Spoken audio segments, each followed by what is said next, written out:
Assalamualaikum warahmatullahi wabarakatuh. Perkenalkan, nama saya Muhammad Najib Alfareza dari kelas K1 S1 Akuntansi. Pada mata kuliah akuntansi syariah ini, izinkan saya untuk mempresentasikan mengenai artikel dengan judul Konsep Bunga dan Prinsip Ekonomi Islam dalam Perbankan Syariah oleh Abdul Rohim. Yang pertama, untuk abstraknya, yaitu bunga adalah sebuah tambahan pada transaksi pinjaman uang yang dapat dihitung terutama pinjaman tanpa mempertimbangkan manfaat dari pinjaman. Sekarang ini, umat Islam tidak bisa menghindari diri mereka sendiri dari muamalah dengan bank konvensional yang menggunakan sistem bunga dalam semua aspek kehidupan, termasuk kehidupan beragama mereka dan terutama kehidupan ekonomi mereka. Namun demikian, perbankan syariah diharapkan untuk menghindari penerapan sistem bunga dan konsistensi dalam menerapkan sistem mudharabah. Oleh karena itu, di mana sistem mudharabah adalah perjanjian kerjasama bisnis antara kedua belah pihak, di mana pihak pertama yang menyediakan keseluruhan modal, sementara pihak yang lain menjadi pengelola. Keuntungan bisnis mudharabah dibagi sesuai dengan perjanjian kontrak. Sedangkan jika kerugian, yang bertanggung jawab adalah pemilik modal selama kerugian bukan karena kelalaian pengelola. Kerugian yang disebabkan oleh kecurangan atau kelalaian pengelola, maka pengelola harus bertanggung jawab atas kerugian tersebut. Oleh karena itu, bank syariah juga berlaku sistem wadiah, yang dapat diartikan sebagai titipan murni dari satu pihak kepada pihak yang lain, baik individu dan badan penasihat hukum yang harus dijaga dan dikembalikan kapan saja kehendak depositor. Oleh karena itu, prinsip-prinsip ekonomi Islam yang telah diterapkan dalam kasus ini adalah mudharabah, musyarakah, dan murabahah.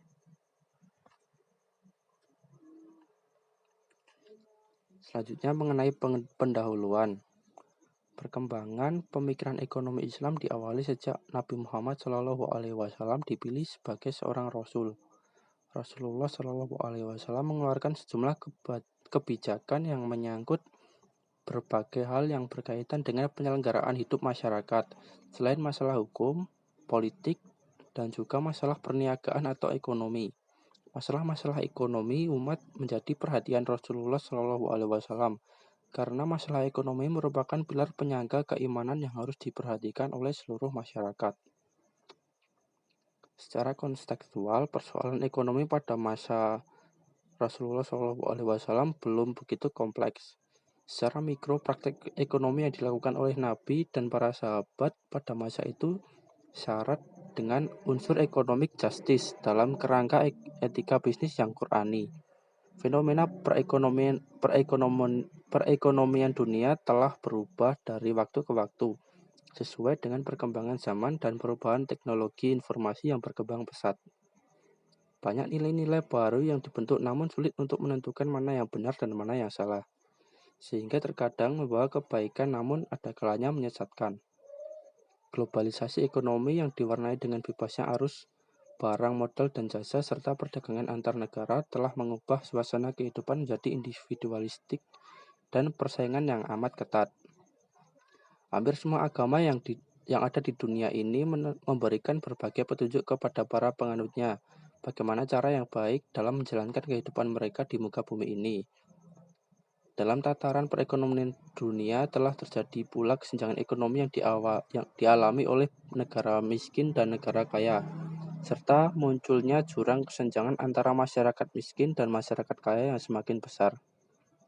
Sistem ekonomi kapitalis membuat bangsa Indonesia terseret dalam putaran keuangan kapitalis yang dahsyat. Sudah cukup lama umat Islam Indonesia dan juga dunia Islam lainnya menginginkan sistem perekonomian yang berbasis nilai dan prinsip syariah untuk dapat diterapkan dalam segenap aspek kehidupan bisnis dan transaksi umat. Kegiatan ini didasari oleh suatu kesadaran untuk menerapkan Islam secara utuh dan total seperti yang ditegaskan oleh Allah Subhanahu wa taala. Sekarang saatnya untuk menunjukkan bahwa muamalah syariah dengan filosofi utama kemitraan dan kebersamaan dalam profit dan risk dapat mewujudkan kegiatan ekonomi yang lebih adil dan transparan. sekaligus pula membuktikan bahwa dengan sistem perbankan syariah akan dapat menghilangkan masalah-masalah negatif spread dari dunia perbankan dari dunia perbankan saat ini. Oleh karena itu, titik permasalahan yang muncul saat ini yaitu mengenai konsep bunga dan riba dalam perspektif Islam serta prinsip-prinsip ekonomi dalam perbankan syariah.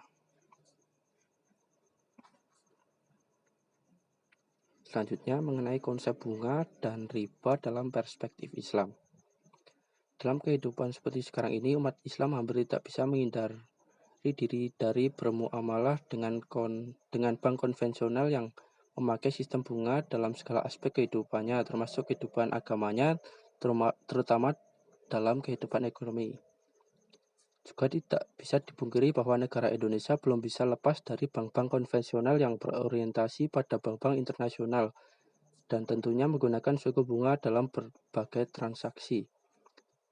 Dan hingga saat ini pula masih banyak terjadi perbedaan pendapat di kalangan para ulama muslim tentang keharaman serta kehalalan riba itu sendiri. Riba merupakan sebagian dari kegiatan ekonomi yang telah berkembang sejak zaman jahiliyah hingga sekarang.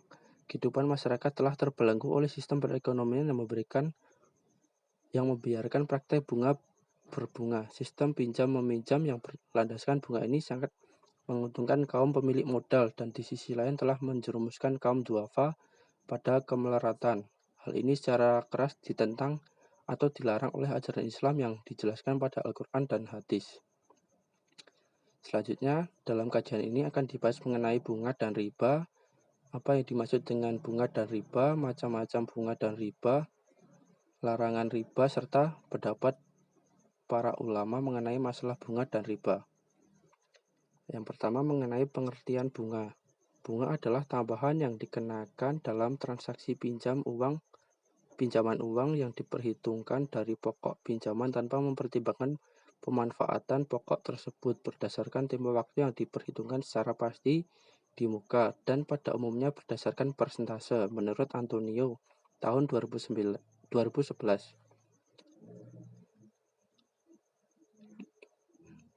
Kemudian macam-macam bunga dalam kegiatan perbankan ada dua macam bunga yang diberikan kepada nasabahnya. Yang pertama ada bunga simpanan. Bunga simpanan adalah bunga yang diberikan kepada rangsangan atau balas jasa bagi nasabah yang menyimpan uangnya di bank. Bunga simpanan merupakan harga yang harus dibayar bank kepada nasabahnya, sebagai contoh jasa giro, bunga tabungan, dan bunga deposito.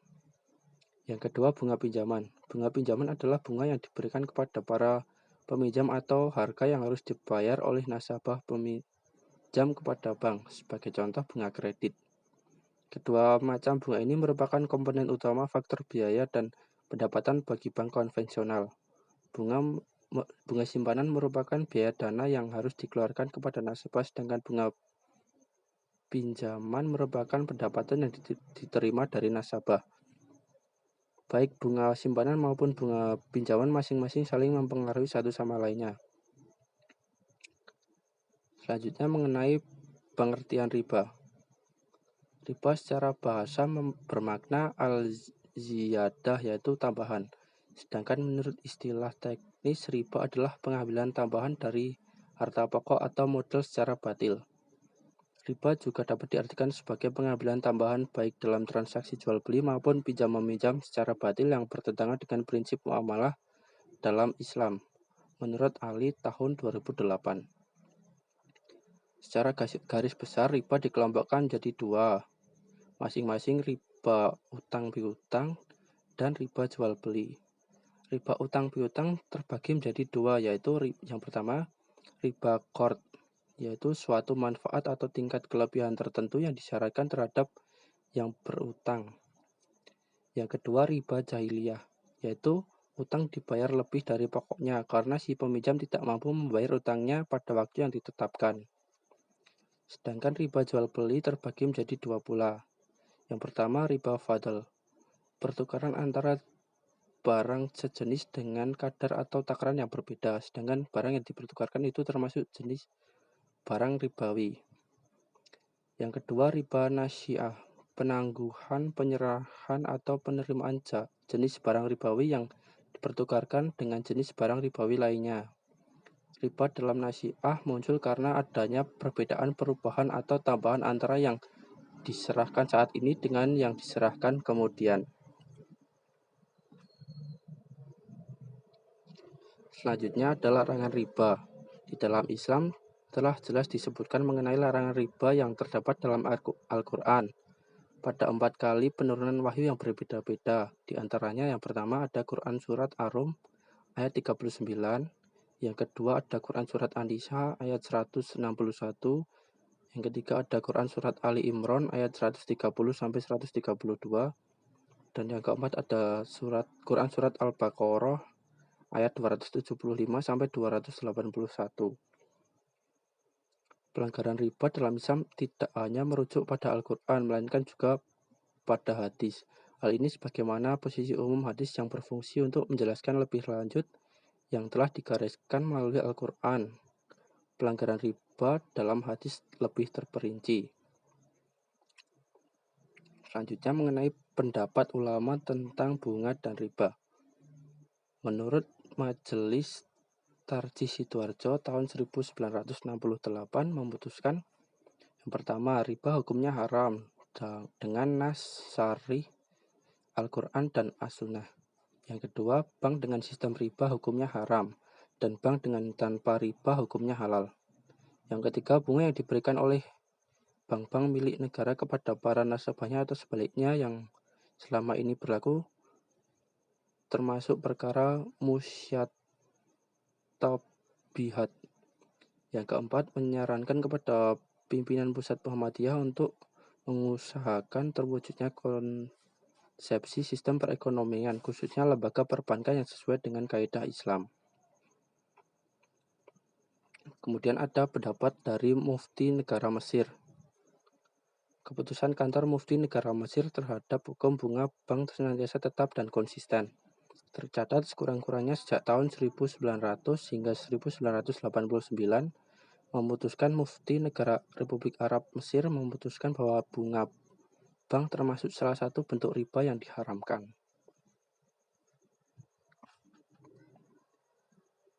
Selanjutnya, riba dalam perspektif ekonomi. Banyak pendapat mengenai bunga. Pertama, alasan menahan diri yang menegaskan ketika kreditor menahan diri. Ia menangguhkan keinginannya memanfaatkan uangnya sendiri semata-mata untuk memenuhi keinginan orang lain.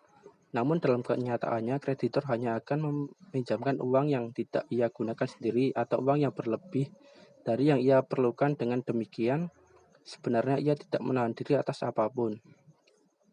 Ada anggapan bunga sebagai imbalan sewa yang didasarkan dari rumus yang menempatkan posisi rent, wage, dan interest. Rumus ini menunjukkan bahwa pendanaan rent atau sewa adalah aset tetap dan aset bergerak. Sedangkan interest atau bunga pendanaannya uang. Hal ini tentu tidak tepat karena uang bukan aset tetap. Karena itu, menuntut sewa uang tidak beralasan. Menurut Hak tahun 2011.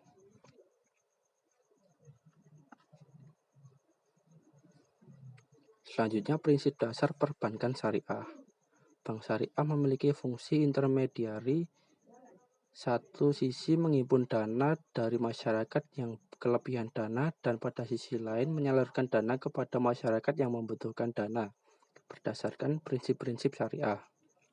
Prinsip syariah yang menjadi dasar operasional perbankan syariah dijelaskan sebagai berikut. Yang pertama ada prinsip titipan atau simpanan atau al-wadi'ah. Al-wadi'ah dapat diartikan sebagai titipan murni dari satu pihak ke pihak lain, baik individu maupun badan hukum yang harus dijaga dan dikembalikan kapan saja si penitip menghendaki. Pada dasarnya, penerima simpanan adalah yad al-amanah.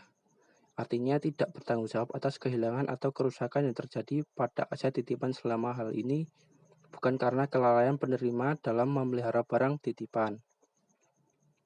Bank sebagai penerima simpanan dapat memanfaatkan titipan atau simpanan tersebut untuk produk giro dan tabungan. Konsekuensi dari modal titipan ini, semua keuntungan yang dihasilkan dari dana titipan tersebut menjadi milik bank.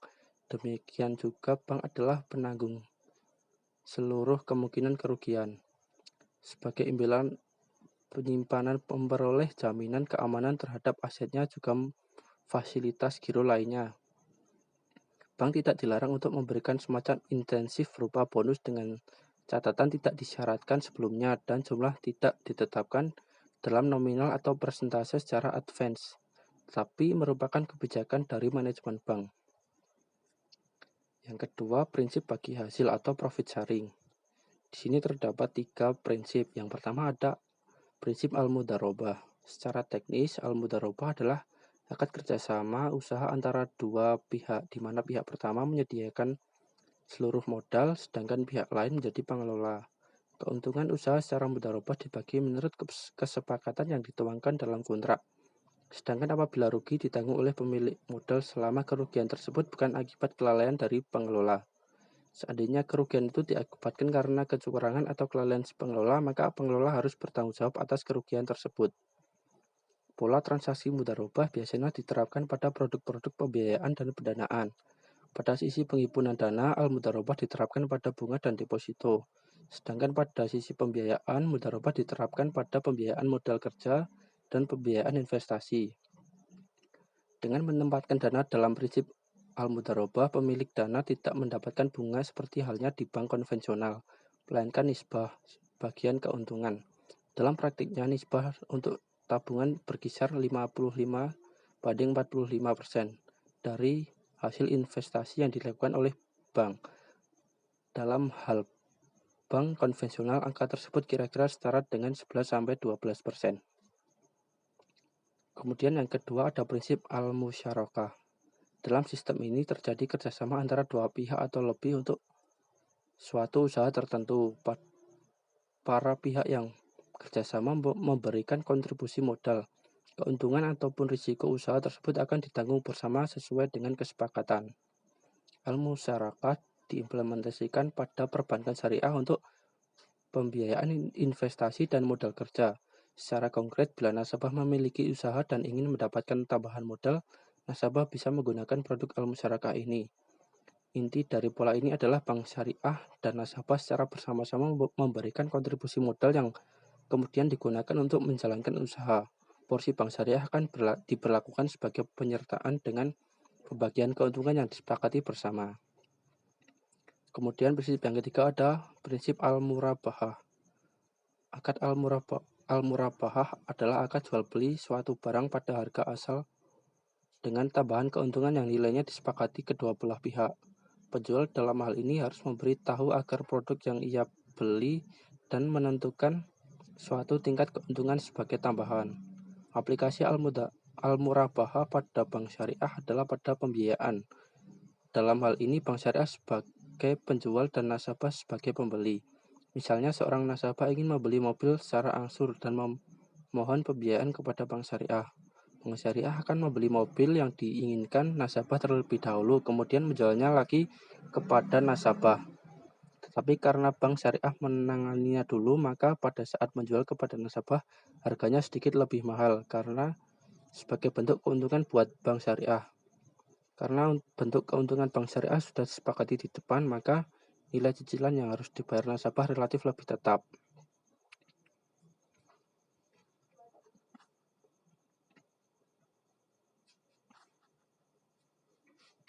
Selanjutnya ada perbedaan bank syariah. Secara sepintas, bila dilihat secara teknis, menabung di bank syariah dengan yang berlaku di bank konvensional hampir sama, tidak ada perbedaan. Hal ini dikarenakan baik di bank syariah maupun di bank konvensional diharuskan mengikuti aturan teknis perbankan secara umum. Akan tetapi, bila diamati lebih dalam, terdapat beberapa perbedaan mendasar. Di antaranya, yang pertama, perbedaan pertama terletak pada akadnya. Pada bank syariah, semua transaksi harus berdasarkan akad yang dibenarkan oleh syariah. Dengan demikian, semua transaksi itu harus mengikuti kaidah dan aturan yang berlaku pada akad-akad muamalah syariah. Pada bank konvensional terjadi transaksi pembukaan rekening, baik giro, tabungan maupun deposito, berdasarkan perjanjian titipan, namun prinsip titipan ini tidak sesuai dengan aturan syariah. Misalnya wadiah, karena dalam bentuk produk giro, tabungan maupun deposito menyajikan imbalan dengan tingkat bunga tetap terhadap uang yang disetor. Perbedaan yang kedua terdapat pada imbalan yang diberikan. Bank konvensional menggunakan konsep bunga untuk menghitung keuntungan. Artinya bunga yang dijanjikan di muka kepada nasabah penabung merupakan ongkos atau biaya yang harus dibayar oleh bank. Oleh karena itu, bank harus menjual kepada nasabah lain dengan biaya bunga yang lebih tinggi. Perbedaan antara keduanya disebut spread yang menandakan apakah perusahaan tersebut untung atau rugi. Bila spreadnya positif, di mana beban bunga yang dibebankan kepada peminjam lebih tinggi dari bunga yang diberikan kepada penabung, maka dapat dikatakan bahwa bank mendapatkan keuntungan. Sedangkan bank syariah menggunakan penekanan profit sharing, artinya dana yang diterima bank disalurkan kepada pembiayaan. Keuntungan yang didapatkan dari pembiayaan tersebut dibagi dua, untuk bank dan untuk nasabah, berdasarkan perjanjian pembagian keuntungan di muka. Dan perbedaan yang ketiga adalah sasaran kredit atau pembiayaan. Para penabung di bank konvensional tidak sadar uang yang ditabung dipinjamkan untuk berbagai bisnis tanpa memandang halal haram bisnis tersebut. Sedangkan di bank syariah, penyaluran dan simpanan dari masyarakat dibatasi oleh prinsip dasar, yaitu prinsip syariah. Artinya bahwa pemberian pembiayaan tidak boleh ke bisnis yang haram seperti perjudian, minuman yang diharamkan, pornografi, dan bisnis lain yang tidak sesuai dengan syariah. Selanjutnya untuk kesimpulan, konsep bunga dan riba dalam perspektif Islam terdapat persamaan, yaitu bahwa bunga merupakan tambahan yang dikenakan dalam transaksi pinjaman uang yang diperhitungkan dari pokok pinjaman tanpa memperhitungkan pemanfaatan atau hasil pokok tersebut berdasarkan timah waktu yang diperhitungkan secara pasti di muka, dan pada umumnya berdasarkan persentase. Sedangkan riba yaitu pengambilan tambahan baik dalam transaksi jual beli maupun pinjam meminjam secara batil yang bertentangan dengan prinsip muamalah dalam Islam. Baik, sekian presentasi dari saya. Mohon maaf bila terdapat banyak kekurangan. Billahi taufiq wal hidayah. Wassalamualaikum warahmatullahi wabarakatuh.